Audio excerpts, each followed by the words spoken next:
You are listening to an American Free Press podcast.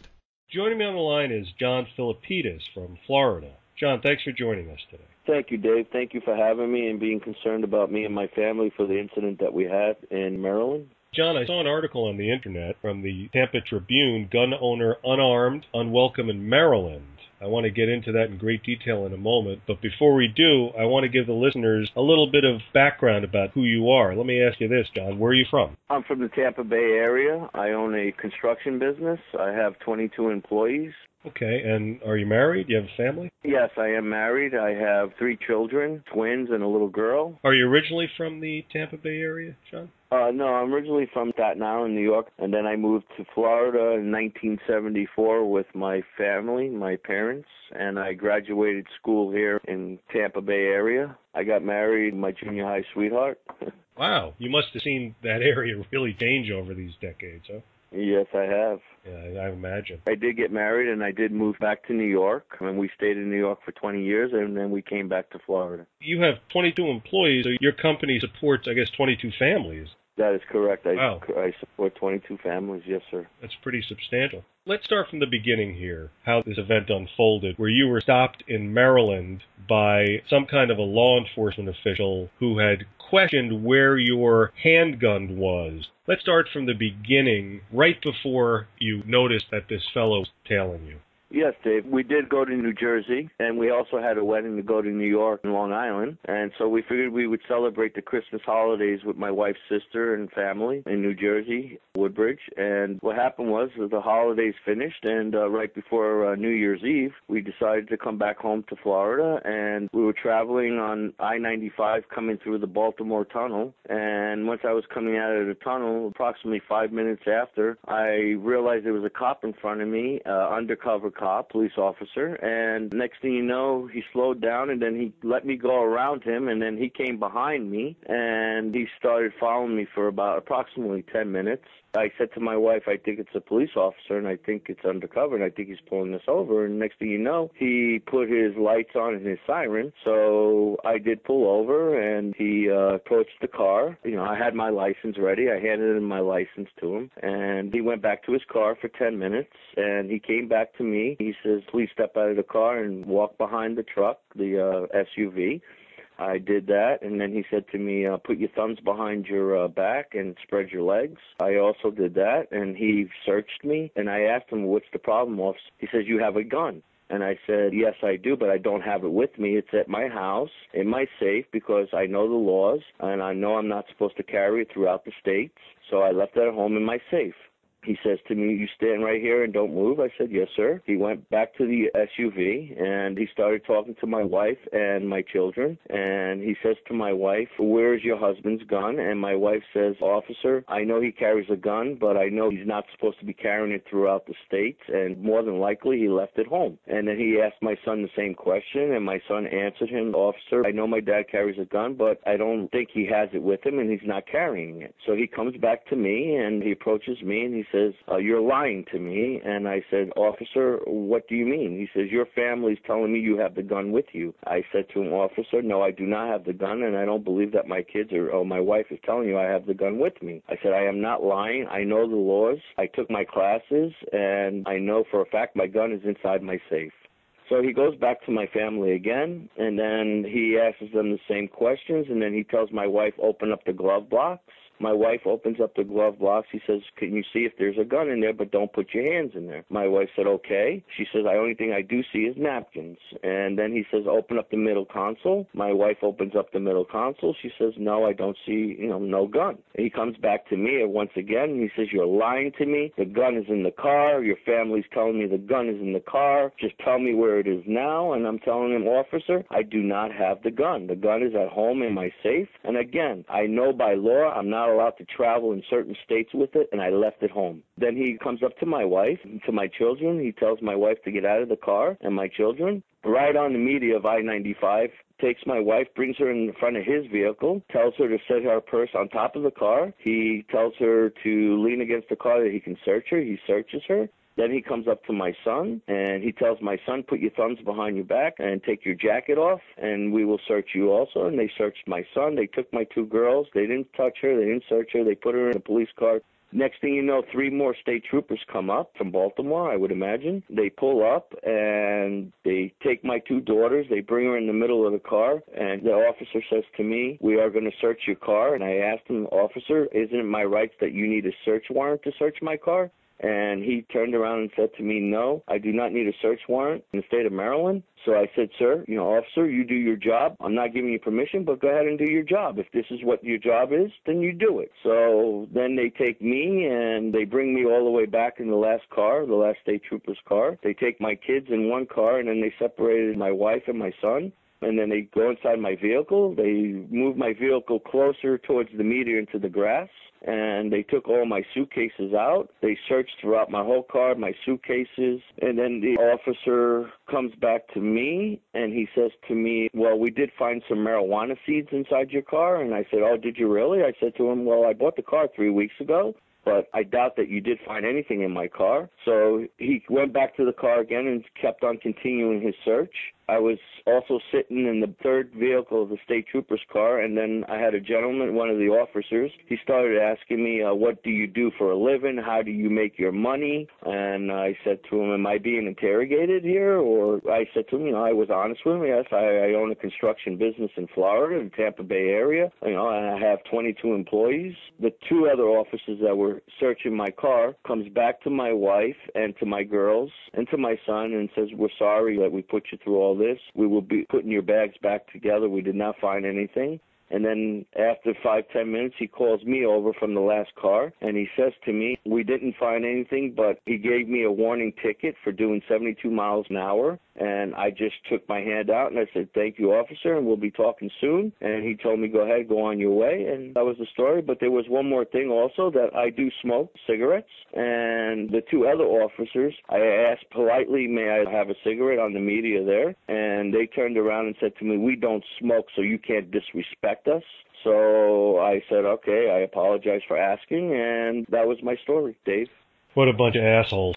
I couldn't help it. I had to say that. So did Todd Schmidt on the radio station. How old are you? I am 51 years old, Dave. And your wife, is her name Callie? Yes, sir. She's 49. So you've been around a little while. I mean, you've seen a bunch of things. So you were born in the early 60s. Like myself, I was born in 1960. If this is right from Tom's article, the twins are 17? Yes, Dave. And Gina's 13? And Gina is 13, yes. Okay. Yes, Dave. And you're not someone who has been in and out of trouble with the law, right? Dave, I've never been in trouble in my life. I've never been arrested. I never went bankrupt. I'm a good citizen. I pay all my taxes, teach my family, my children to do the right thing. I have a great name here in Tampa Bay area. This day that this happened, this was New Year's Eve? This was the 30th.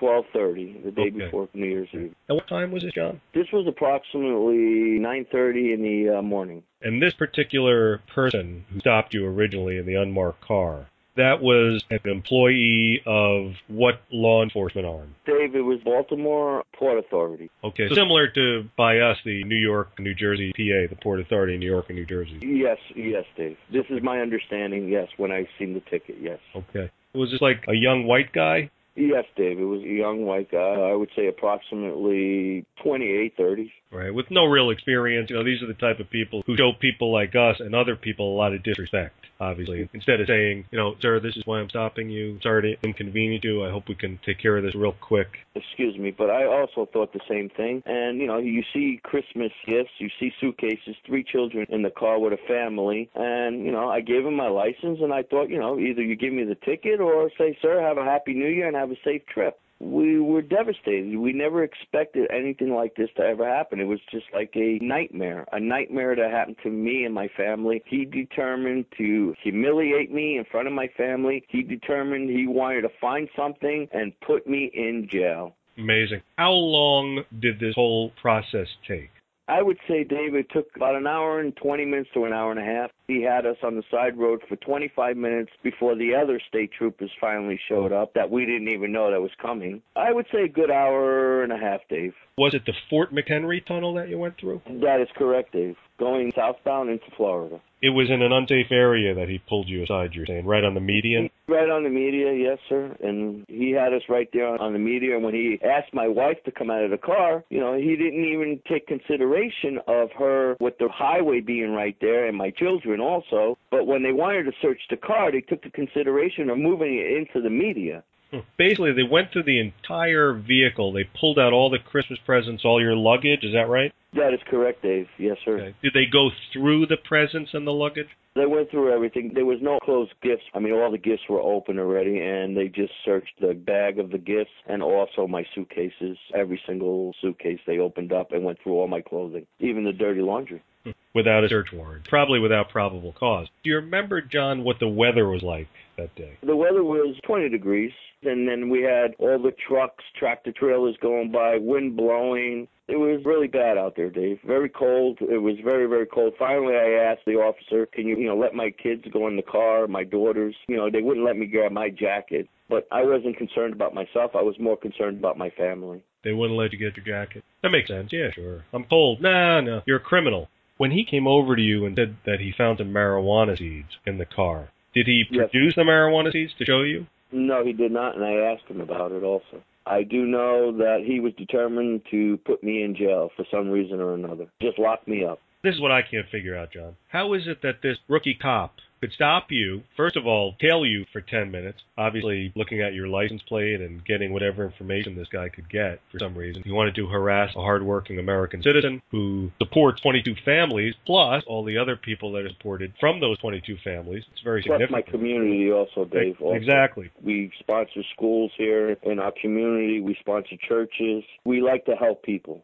I don't even know what to call them. They're like Nazis, and I don't know what's going on in this country with this, but it's got to stop. I feel the same way, Dave. I feel the same way, and I couldn't understand it either. Like I said, Dave, it felt like it was a very bad dream, and it was very devastating. Believe me when I tell you. This is what I can't figure out, John. Maybe you could help me with this. How is it that this Nazi, this cop, how did this cop know that you had a gun?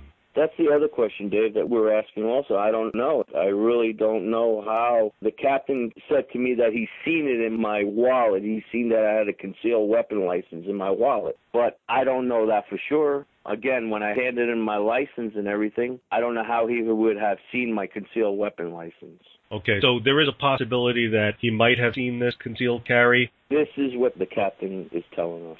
Is there also a possibility that there might be some kind of secret way that they have found out that... Oh, yes, there's definitely a secret way that they can find out. I asked a few people here in Florida with the law, and yes, there is. They can go on the Internet and see who has a concealed weapon. To my understanding, this is what I was told. Mm-hmm. So there's a possibility that this guy may have actually surfed the web there, gone on the Internet, looked up your name when he wasn't supposed to, and found out that you did in fact have a concealed carry permit, then came back to your vehicle to harass you. That's my theory, Dave, because it took him approximately altogether 10 minutes to pull me over. Then when he pulled me over, it took him another 10 minutes to approach my vehicle. So this is what I'm thinking. Okay, now what do you have planned for this horrendous experience that you had to go through? I just want to make sure that no other family has to go through this ever. I think this officer should be disciplined, and I think maybe they should send him to training school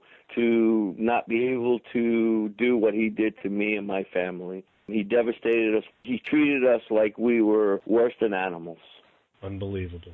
It's amazing because when these public servants, quote unquote, when these taxpayer-funded Nazis do this to people, whether they're shooting somebody's dog or they're humiliating people like they did to you guys, to all five of you, it seems like most of the regular Americans, such as yourself, all they want to do is really let these people get more training. They don't want to hurt them. They don't want to beat them up. They don't want to treat them like they treated you. They just want them to be trained. Isn't that amazing that here these people are doing this to regular hardworking Americans, and all the hardworking American wants to do is say, yeah, you should get more training. That's it. And that's all you want.